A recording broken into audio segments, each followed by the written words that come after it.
আসসালামু আলাইকুম। সবাই কেমন আছেন? এটা এতটা সুন্দর একটা দৃশ্য বা এতটা সুন্দর একটা জায়গা। কারণ হচ্ছে আমি ঈদের সময় ঢাকা থেকে মাইক্রোবাসে করে রওনা দিচ্ছিলাম।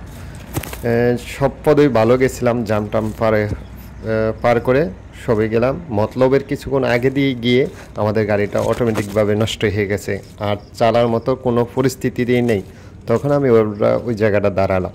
দাঁড়ায় দেখি ওয়েদারটা এতটাই সুন্দর দেখতে, অসাধারণ। সাথে একটু মেঘলা আকাশ ছিল, অসাধারণ পরিবেশটা খুবই সুন্দর। তাই একটা ভিডিও না করে পারলাম না, তাই ঘুরিয়ে একটা পুষ্করিণীও দেখা যাচ্ছে, কিন্তু ওয়েদারটা খুবই সুন্দর, খুবই একটা সুন্দর ওয়েদার।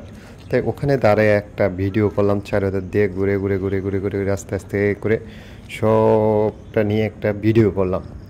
তো ভিডিওটা কেমন হচ্ছে একটু জানাবেন কমেন্ট করে। কিন্তু আমার কাছে পরিবেশটা এতটাই সুন্দর লাগছে যা বলার মতো, অসাধারণ একটা। কিন্তু এখানে এটা হচ্ছে মতলবের কিছুটা আগে দিয়ে